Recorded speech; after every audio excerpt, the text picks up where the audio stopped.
I stood in the bathroom staring at the electric clippers on the counter like they were a weapon pointed at me. The tile felt cold under my feet. My sister, Claire, was sitting on the edge of the tub scrolling through her phone like this whole moment was just a boring errand. She was 26, same age as me, but she was the chosen one. Dad leaned against the doorframe with his arms crossed, impatient, like he was waiting for a waitress to bring him more bread. Mom stood behind him smirking like she was about to enjoy a comedy show. "Turn it on," Dad said quietly. His voice always got calmer when he was doing something cruel. "Your sister is fighting cancer. You don't deserve to look better than her." Please subscribe to our channel and tell us in comments from where are you watching this video.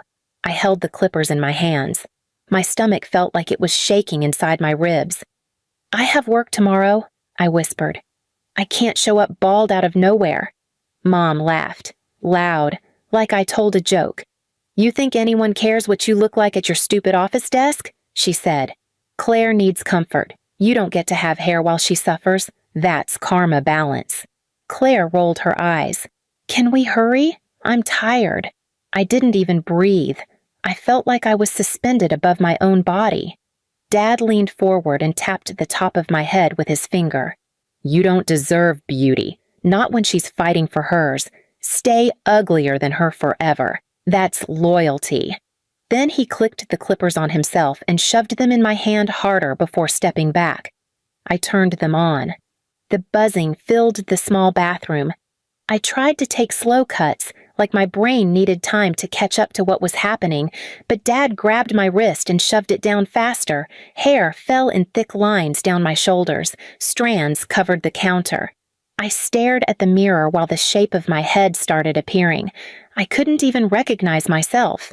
Claire laughed once like a snort. "She looks like a drowned egg."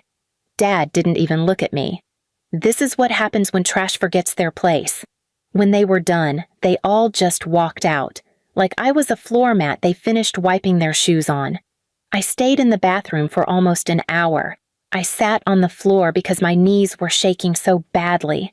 The tile felt colder. My scalp felt exposed. I felt every draft of air touching skin that had never been bare before.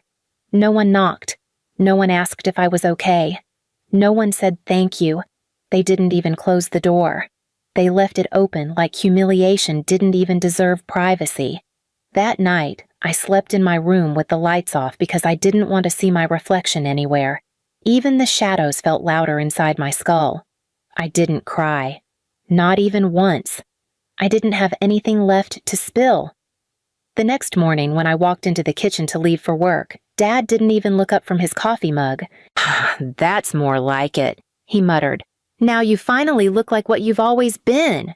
I walked outside to my car in silence. Bald, empty, and something inside me quietly started hardening like a shell forming after a burn. Not revenge yet, but the part of me that ever wanted to be chosen by them died in that bathroom. I went to work the next morning with a scarf wrapped around my head because I couldn't walk into that building exposed like that. My scalp felt like it was still vibrating with that buzzing sound. I sat in the parking lot for 10 minutes before I even opened the car door. I told myself I just needed to breathe normally and walk inside. My boss paused when she saw me. She didn't stare. She just blinked twice and asked, "Are you okay?" Her tone was gentle, human. It felt illegal compared to the night before. I swallowed and nodded. Family stuff. She didn't press. She didn't joke. She didn't treat me like I owed her. She just said, "If you need time, speak to me privately. I mean that." That tiny sentence felt louder than anything my parents had ever said to me in 30 years. That was the first time I realized how abnormal my baseline was. Just basic concern felt foreign. Days passed. Claire continued her treatments. My parents were at the hospital constantly posting smiling photos with her. They loved being seen as warrior parents. They talked like they alone invented sacrifice. They posed next to her IV machines like they were movie characters in a dramatic survival film. But not once, not one single time, did they ask how I was doing. They never even asked how my son Ethan was doing with all of it. They only called when they needed me to pick up protein shakes, drive somewhere, hold bags, transfer money, do chores so they could go emotionally decompress with wine nights with their friends. Like her cancer gave them a moral license to treat me like something less than air. One Saturday morning, Mom walked into my room without knocking and tossed a wig net at me. "She wants sushi today," she said. "You're going to get it. You don't need to be seen by anyone important looking like this bald zombie version of yourself, so use that to your advantage. Get the orders fast." I stared at her. "I have a doctor appointment today, for myself." She scoffed. "You're not dying. She is." Dad appeared behind her. "Don't make problems. People with no value don't get priority." That one sentence started repeating in my head for days straight. People with no value don't get priority.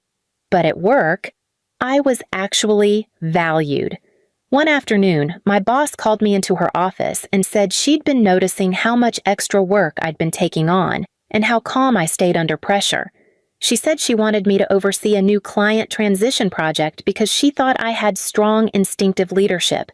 No one in my family had ever spoken to me like that. I started staying at work later more often, not because I needed hours, but because it was the only place I felt like I was a real person. The office was the only place where I didn't feel like I had to convince anyone I existed. My boss started mentoring me quietly, teaching me how to negotiate, how to ladder into strategy roles. She'd say little things like, "You see details most people miss," or "Your emotional reading on people is extremely sharp." Those little lines started stitching me back together in ways my parents never realized they shredded me. Months passed. Claire finished treatment. My hair still hadn't even grown evenly yet. I was still patchy and thinner in places.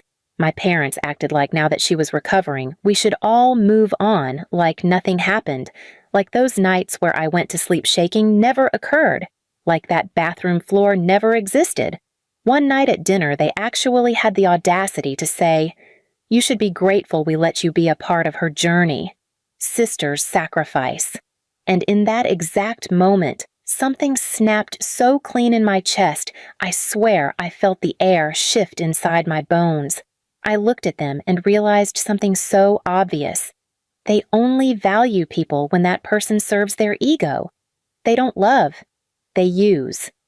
That's when I decided they would never use me again. From that night on, I stopped answering their demands. I stopped showing up for errands. I stopped explaining myself. I stopped giving emotional access. I focused entirely on building my future, my position, my ascent. Because the next time we would meet, it would not be on their stage. It would be on mine. I didn't seek revenge emotionally. I didn't try to ruin them in public. I didn't try to prove anything to them. I went silent and strategic. I poured every ounce of oxygen I had into my career. I became the go-to person on every complicated transition. I learned how to negotiate profit share clauses. I learned how to structure value-based retainers. I learned how to spot when someone was acting from insecurity instead of competence. Everything they tried to steal from me, voice, value, self-belief, I rebuilt in a place where they had zero access. Within a year, I was promoted into a strategic lead role. The same daughter Dad said had no value. The same daughter Mom said didn't deserve beauty. The same daughter they shaved like an object. My new salary was more than both of theirs combined. I moved into my own place. Clean walls, warm lighting, plants that grew because I remembered to care for them, a space that didn't make me feel like I had to shrink to breathe. Ethan had a small desk for his homework right next to mine. We built a calm universe together, just him and me, and every day when I left work and came home to silence that didn't hurt. I felt oxygen in my lungs instead of heaviness. Then one evening, 8 months into that new life, my boss called me into her office and offered me a partner track. It was the kind of offer people wait decades for. Complete authority over client selection, team hiring, equity share, and veto rights. She said, "You're the kind of person this industry tries to overlook and always regrets overlooking later. I don't want to be one of the people who didn't see your value early." I signed. And overnight, my influence shifted. I wasn't just climbing anymore. I had leverage. And life has a strange rhythm for karma. It always loops back through the same doors you once crawled through. My parents reached out again, not because they missed me, not because they wanted to check if I was breathing, but because Claire wanted a referral into a brand new media branding program that my firm had just acquired partnership negotiating authority for. And since she survived cancer, they believed it was owed to her. They actually said those words. They walked into my office lobby acting proud, acting entitled, acting like they belonged inside a building built on my backbone. People at the front desk looked up because my mother walked like she expected the world to kneel. Dad looked at me and smirked. See? Everything comes back home eventually. You'll put her name first. You owe her that. Mom touched my arm like she owned skin rights to it. And don't forget, she deserves doors opened. You were lucky to even be a witness to her fight. Now do the right thing. My jaw didn't move. My pulse didn't speed. I wasn't scared of them anymore. That younger version of me died in the bathroom with hair falling on tile. You're asking the wrong person, I said quietly. Dad's eyes narrowed. What's that supposed to mean? I don't open doors for people who closed every one for me when I needed a single one. Mom scoffed. We raised you. No, I replied. You shaved me. And I stood up, calm, straight spine, no shaking. I will not approve her entry. I will not recommend her. I will not help you. Dad stepped forward like he used to, but I didn't flinch. He wasn't taller anymore. He wasn't bigger anymore. He wasn't power anymore. He was just a man who lost the only punching bag he ever understood. You think you're better than her? He spit. No, I said. I just finally understand I was never less. They tried guilt. They tried demands. They tried anger. Nothing worked. They realized right there in front of my receptionist, in front of the world I built without them. They had no control. They left angry. No closure. No hug. No forgiveness scene. Just reality. And I walked back inside my office and closed the door behind me. That was the final moment I needed. I didn't need to destroy them. I just needed to never again let them destroy me. And for the first time in my entire life, that felt like enough. Please subscribe to our channel and tell us in comments from where are you watching this video.